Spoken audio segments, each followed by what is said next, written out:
di satuan pendidikan, khususnya di SMA Negeri 75 Jakarta, memang di sana warga sekolahnya banyak ya. Ada guru, ada tenaga pendidikan, ada peserta didik. Nah, oleh karena itu dalam rangka menjalankan tugasnya pengelolaan sekolah, tentu ada masalah-masalah yang mewarnai di dalam kesehariannya. Nah, oleh karena itu di dalam mengidentifikasi masalah-masalah yang timbul di dalam keseharian itu cara mengidentifikasinya bisa langsung dari kepala sekolah, bisa juga bersumber dari bagian-bagian yang ada di sekolah.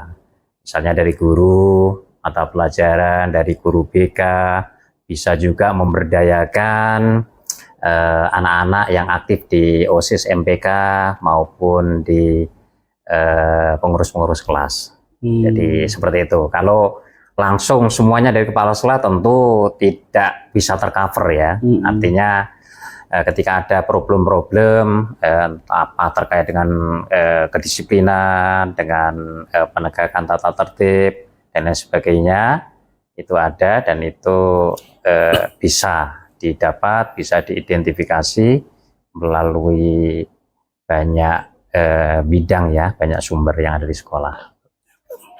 Baik Pak, terima kasih Pak. Artinya memang dari berbagai macam unsur Pak ya bisa kita identifikasi, Bapak identifikasi bahwa memang itu terkait tata tertib, kedisiplinan, banyak persoalan-persoalan yang sifatnya dilema ya Pak ya. Selanjutnya gini Pak, selama ini bagaimana Bapak menjalankan pengambilan keputusan di sekolah Bapak, terutama untuk kasus-kasus di mana ada dua kepentingan yang sama-sama benar atau sama-sama mengandung nilai kebajikan. Jadi kasusnya dilemanya begitu Pak, sama-sama benar nih dua-duanya, itu gimana Pak kira-kira Pak? Ya baik, di sekolah itu yang penting kepala sekolah adalah bagaimana membangun budaya teamwork yang kuat, yang solid, yang kompeten, yang bertanggung jawab, berdedikasi. Nah, ketika ada masalah di sekolah, cara penyelesaiannya seperti apa, ya kita bisa dengar misalnya dari sisi studi kasus barangkali ya. Kita libatkan semua pihak yang ada ya, mulai dari guru mata pelajaran, guru bimbingan konseling, wali kelas dan lain sebagainya. Termasuk juga kalau harus orang tua dihadirkan, begitu ya. Sekolah punya tata tertib, punya aturan, barangkali orang tua ataupun murid juga punya pandangan lain seperti apa, misalnya begitu. Nah, oleh karena itu cara penyelesaiannya sebagai kepala sekolah tetap harus melihat, mendengar dulu dari berbagai unsur yang ada. Sudut pandang guru seperti apa, sudut pandang wali kelas seperti apa, bimbingan konseling seperti apa, yang semuanya bermuara kepada aturan tertulisnya, begitu ya. Tata tertibnya seperti apa. Kemudian ketika dipadukan tata tertibnya seperti ini, aturannya seperti ini, tetapi masalahnya apa? Kok melakukan seperti ini? Alasannya apa dan lain sebagainya. Oleh karena itu, setelah dilakukan konferensi barangkali ya terhadap masalah, barulah kita garis bawahi untuk diambil satu keputusan. Jadi keputusan harus diambil secara edukatif, demokratis, dengan melihat banyak pihak yang harus dilibatkan, gitu ya. Seperti itu. Baik Pak. Kalau misalnya tadi Bapak bilang bahwa dalam menjalankan pengambilan keputusan itu memang harus melibatkan banyak orang Pak ya, sehingga benar-benar persoalan itu bisa kita deteksi secara murni Pak ya. Oke Pak.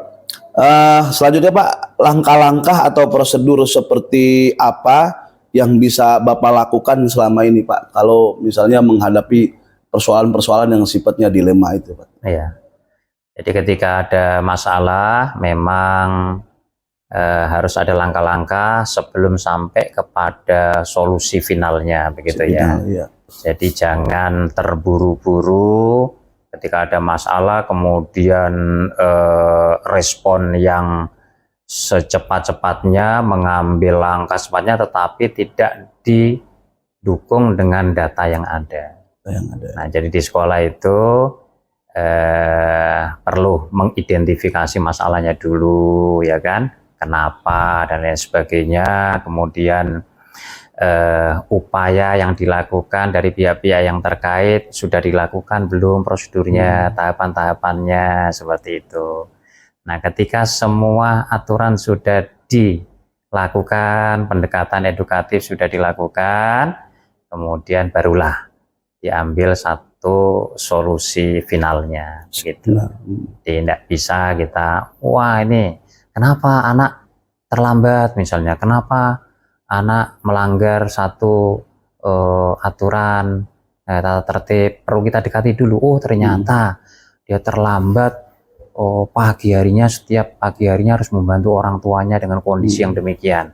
Maka yang bagus di sekolah itu memang semuanya pendekatannya adalah pendekatan yang edukatif, gitu ya. Iya Pak. Baik Pak, berarti di dalam menjalankan langkah-langkah atau prosedur yang dilakukan selama ini menghadapi kasus-kasus dilema, ya memang mendeteksi dulu Pak ya, mendeteksi karakter persoalan itu sejauh mana, sehingga baru kita bisa tentukan keputusannya secara edukatif. Ya Pak. Selanjutnya Pak, hal-hal apa saja yang kira-kira selama ini dianggap efektif di dalam pengambilan keputusan pada kasus-kasus yang dilema etika itu Pak? Ya. Baik, untuk hal-hal yang efektif kalau saya lihat selama ini adalah kerja bareng, koordinasi dengan semua pihak, ya gitu ya. Jadi di sekolah itu ada kepala sekolah, ada istilahnya posisi yang ada di kepala sekolah, wakil-wakil bidang dan lain sebagainya. Jadi yang bagus adalah koordinasi di antara semua bidang dari semua sisi yang ada, gitu. Koordinasi dulu ya. Jadi itulah yang membuat kerja jadi berat gitu, ataupun masalah rumit seperti apapun, ketika itu dikerjakan bersama dengan duduk bareng di antaranya, maka menjadi ringan. Menjadi ringan. Iya Pak. Iya Pak. Baik Pak. Terima kasih. Jadi memang dikoordinasikan ya Pak ya, kuncinya di situ sehingga lebih efektif Pak. Ya, tinggal kepala sekolah juga mengorkestra aja semua bagian yang ada di sekolah. Itu adalah keterampilan yang harus dimiliki kepala sekolah untuk mengorkestra semua peran-peran potensi itu ya Pak. Iya Pak. Baik. Makasih Pak. Selanjutnya hal-hal apa saja Pak yang selama ini merupakan tantangan dalam pengambilan keputusan pada kasus-kasus dilema? Tantangannya Pak. Tantangannya kalau di SMA 75 Jakarta sejauh ini sih bisa dilihat barangkali dari sisi peran aktif orang tua, gitu ya. Sekolah punya misi sedemikian sangat mulia, sangat bagus.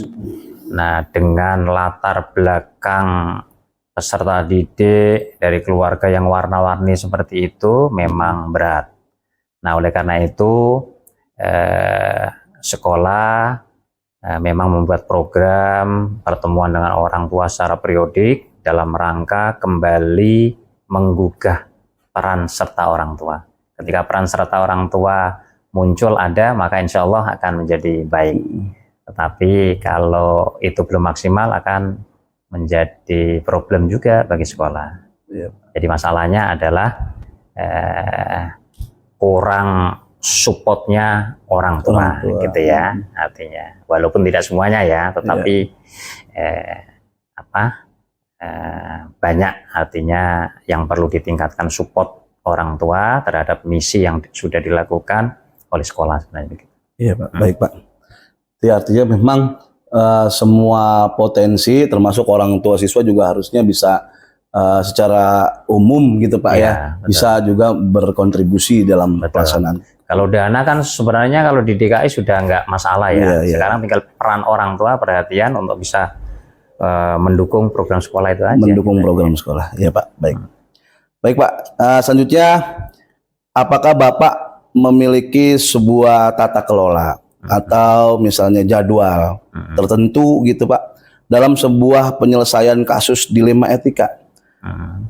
Apakah Anda langsung menyelesaikan, Bapak langsung menyelesaikan di tempat gitu Pak? Atau memiliki sebuah jadwal untuk menyelesaikannya? Bentuk atau prosedur seperti apa Pak kira-kira yang bisa dijalankan gitu Pak? Kalau sekolah, pengelolaan sekolah mau tetap tertib, mau bagus, sebenarnya rapat, briefing, koordinasi itu harus bisa dilakukan secara terjadwal atau rutin. Tapi khusus terkait dengan stressing masalah, problem yang ada, saya kira penyelesaiannya ya tidak dilakukan secara ini, tapi ketika ada aja. Ya, kita kan berharap tidak ada masalah, tapi ketika ada, ya diselesaikan dengan prosedur-prosedur itu tadi. Identifikasi dulu masalahnya apa, kemudian penyebab-penyebabnya dan lain sebagainya. Baru setelah matang data yang ada, dikomunikasikan dengan baik, barulah diambil keputusan secara final. Tidak ada waktu tertentu, tidak. Tapi kalau stressingnya masalah, ketika ada masalah, baru segera direspon. Tidak berlarut-larut, tetapi melalui tahapan-tahapan prosedural yang pas lah, gitu ya, seperti itu. Baik Pak, jadi memang di dalam penyelesaian persoalan tata kelolanya memang tetap harus ada berkoordinasi ya. Begitu muncul persoalan segera dilakukan penyelesaian. Kira-kira Pak, adakah seseorang atau faktor-faktor apa yang selama ini mempermudah atau membantu Bapak dalam pengambilan keputusan dalam kasus-kasus dilema biasanya Pak? Gitu Pak. Tadi sudah saya sampaikan bahwa sekolah itu adalah sistem, mengelola sekolah ada sistem, di dalamnya ada subsistem. Nah, selama ini saya menganggap bahwa semua bagian yang ada di sekolah itu punya peran penting di sekolah. Jadi tidak ada bagi saya itu bagian tertentu ini harus diunggulkan, ini yang lain dikecilkan, tidak, tapi semuanya harus mempunyai peran sesuai dengan tugas pokok dan fungsinya masing-masing. Mulai dari pintu gerbang sekolah, mulai staf biasa sampai pada unsur pimpinan, semuanya punya peran. Nah, oleh karena itu ketika peran-peran itu dijalankan dengan baik, itulah yang membuat saya sebagai kepala sekolah, permasalahan itu menjadi ringan, menjadi mudah untuk diselesaikan, seperti itu. Berarti semua potensi-potensi itu harus berjalan sesuai dengan perannya masing-masing. Baik Pak, selanjutnya dari semua hal yang telah Bapak sampaikan, pembelajaran apa yang dapat Bapak petik dari pengalaman Bapak sebagai pengambil keputusan di dalam dilema itu Pak? Saya sering di beberapa kali pertemuan gitu, saya sering menganggap dalam rangka penguatan peran saya, saya ditugaskan sebagai pimpinan di satuan pendidikan yang sebenarnya lingkungannya dari ujung ke ujung mudah dijangkau. Hanya sekian puluh pendidik, sekian puluh tenaga kependidikan dengan sekian ratus murid, insya Allah bisa. Nah, oleh karena itu ini tadi bahwa kita harus bisa memaksimalkan, mengoptimalkan semua bagian yang ada di sekolah, gitu ya, semua bagian yang ada di sekolah. Nah, oleh karena itu saya juga sering menyampaikan, kepala sekolah ini tidak ada apa-apanya tanpa daya dukung dari semua unsur yang ada di sekolah, begitu ya, dari sekolah. Nah, seperti itu Pak Teguh. Gitu. Ya Pak. Baik, terima kasih Pak Ubay. Saya sudah banyak sekali dapat informasi dari Bapak terkait penyelesaian kasus-kasus yang sifatnya dilema Pak. Maka dari itu pada hari ini Bapak sebagai narasumber saya, sebagai Bapak Kepala Sekolah, ya mudah-mudahan informasi yang Bapak sampaikan ke saya bisa bermanfaat buat kehidupan saya, buat juga kehidupan di sekolah kita, Pak. Sukses. Pokoknya diikuti saja, ada program dari kementerian, dari manapun kalau yang positif dalam rangka mendukung pengembangan SDM kita diikuti. Pokoknya bismillah aja. Iya. Baik, Pak. Terima kasih, Pak Oke, Ubay. terima kasih.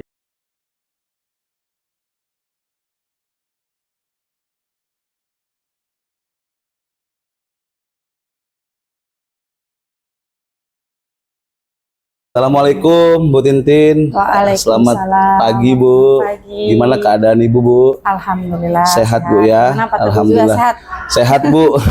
Mudah-mudahan kegiatan Ibu semua berjalan lancar. Amin, Mohon izin, Bu, pada hari ini saya diberikan tugas oleh BBGP DIY untuk mewawancarai Ibu sebagai narasumber saya dalam rangka menyelesaikan tugas saya, Bu, untuk dalam rangka terkait modul pengambilan keputusan dengan nilai-nilai kebajikan, ya, Bu, ya. Iya. Mohon izin, Bu, selama ini bagaimana Ibu dapat mengidentifikasi kasus-kasus yang merupakan dilema etika atau itu kasus yang sifatnya bujukan moral, Bu? Ya. Bagaimana, Bu, kira-kira, Ya. Bu? Kalau saya cara mengidentifikasinya,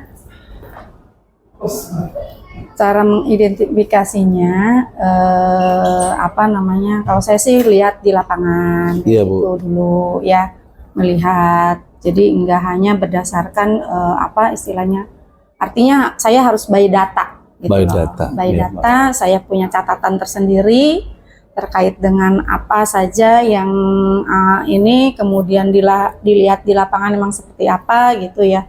Artinya pemantauan saya, observasi saya gitu ya. Ya, Bu. Jadi bukan hanya sekedar istilahnya bahasanya pengaduan atau dan lain sebagainya. Aduan sepihak atau ya, gimana aduan gitu sepihak. ya. Tapi saya memang by data yang memang saya catat gitu. Iya, Ini ada kasus ini, ada ini kan gitu ya. Ya, Bu. Itu seperti itu cara mengidentifikasinya gitu Ya, Bu. Baik. Ya berarti cara mengidentifikasinya berarti sebelum kasus itu benar-benar kita cerna secara baik, benar-benar diterima dulu, Bu, ya, secara menyeluruh gitu, Bu, ya, cara mengidentifikasi itu. Ya, baik, Bu. Ya.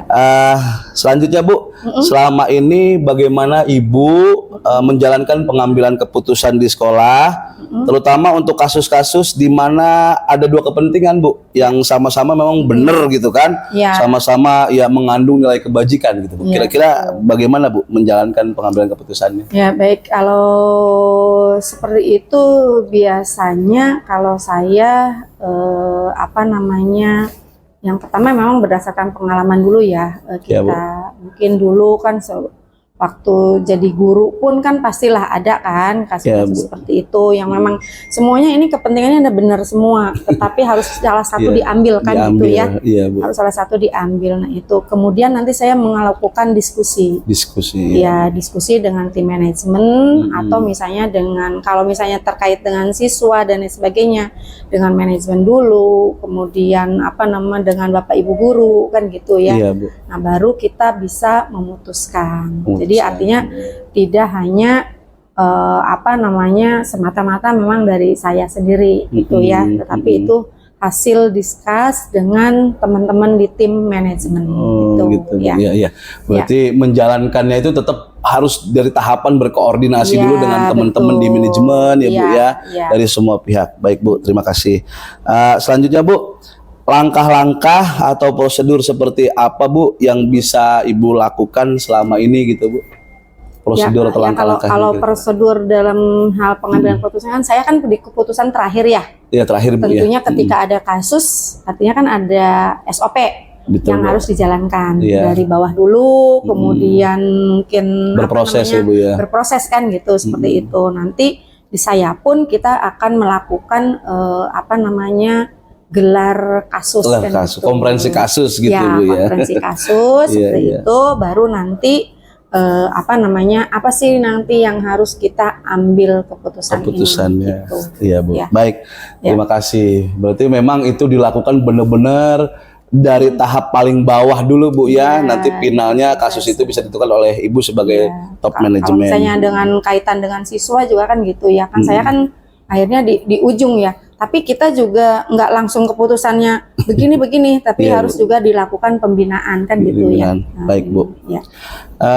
Bu, selanjutnya hal-hal apa saja Bu yang selama ini Ibu anggap efektif dalam pengambilan keputusan pada kasus-kasus yang dilema itu, Bu? Dilema etika itu. Ya, yang tentunya emang ada satu keputusan yang sulit ya kita Iya, Bu. kita hadapi gitu ya. Kalau saya melakukan itu tadi by data itu Efektif kan itu Bu ya, supaya efektif. datanya memang harus kita pegang dulu semuanya kan gitu ya. Data kita harus pegang dulu. Kemudian juga sebelum saya mengambil keputusan tadi dengan tim manajemen, kemudian juga saya tetap berkonsultasi dengan yang lebih paham seperti pengawas atau mungkin dengan sudin kan gitu Iya, ya. Karena ini kan ketika ada kasus yang memang berat yang harus kita ambil Iya, Bu. kan gitu ya. Iya, Kan tidak bisa kita serta-merta ngambil, tapi kan harus ditinjau dari berbagai hal Iya. kan gitu, seperti itu ya. Iya, Bu. Ininya. Ya, berarti menjadi pekerjaan itu nanti lebih jelas, tepat, efektif gitu Bu ya. Iya, Nggak betul. salah sasaran dan lain sebagainya. Insya Allah, Iya, Bu. mudah-mudahan gitu ya. Iya. Keputusan yang kita ambil itu memang sudah dibicarakan dengan Semua pihak. semua Bu. pihak. Iya, gitu. iya. Baik, Bu. Selanjutnya Bu, hal-hal apa saja Bu yang selama ini merupakan ya tantangan gitu Bu dalam pengambilan keputusan yang pada kasus-kasus dilema itu Bu? Tantangannya seperti apa? Ya banyak sih di ini ya, kasus kesiswaan sih yang Tantangannya lebih banyak di bidang kesiswaan ya Bu ya? kesiswaan, iya. Karena kan memang saat ini gimana ya, anak-anak itu ya terutama itu kan di satu sisi anak ini harus tetap sekolah kan gitu ya. Iya, Bu. Di satu sisi gimana nih, contohnya misalnya yang nggak masuk kan kayak begitu Iya, kan iya, gitu ya. iya, Bu. Sementara kan kita merujuknya kan ke visi misinya Dinas Pendidikan, Dinas Pendidikan. bahwa pendidikan di Jakarta itu adalah tuntas berkualitas kan gitu ya. Betul, Bu. Maka itu kan harus hati-hati sekali kita dalam pengambilan keputusannya. Betul, dijaga Kan benar gitu. dijaga benar nih. Anak ini kan harus jangan sampai putus sekolah. Putus sekolah. Bagaimana anak ini tetap sekolah tapi juga itu tadi dengan absennya yang banyak misalnya gitu. Itu agak-agak ini juga Tantangan tersendiri gitu tantangan ya. tersendiri gitu ya. Sementara misalnya wali kelas udah nyerah kan gitu ya, Iya, Bu. BK udah nyerah, kesiswaan udah nyerah kan, nyerah, yang seperti iya, itu kan iya, gitu iya. ya. Seperti yang barusan tadi pagi saja saya alami seperti itu. Tapi kan kita harus ambil win-win solution yang Win-win memang sekolah juga ini, anak juga tidak dirugikan kan Betul, gitu Bu. ya. Seperti itu. Iya. Baik Bu, memang itu ya Bu ya tantangannya dari Iya. kesiswaan, dari anak-anak memang belajarnya itu ada aja kendalanya Iya, gitu ya iya, Bu ya. betul, itu. Baik Bu, makasih. Selanjutnya Bu, apakah Ibu memiliki sebuah tata kelola gitu ya atau jadwal tertentu dalam sebuah penyelesaian kasus dilema? Jadi apakah Ibu langsung menyelesaikan di tempat gitu atau memiliki sebuah jadwal untuk menyelesaikan, bentuk atau prosedurnya seperti apa Bu? Apa bagaimana? Seperti apa? Ya enggak, kan tentunya tadi ya sesuai dengan SOP yang ada, SOP, yang sudah iya, Bu. kita buat, ada berjenjang kan gitu ya. Iya. Saya itu kan di ujungnya kan Iya, gitu ya. Tapi kan dalam satu waktu ya memang ada ada ketentuannya sesuai dengan SOP yang ada. Yang ada, Iya. iya Bu. Jadi tahapannya memang benar-benar dilakukan dari bawah Bu ya. Iya, betul. Betul. Adakah seseorang Bu atau faktor-faktor apa yang selalu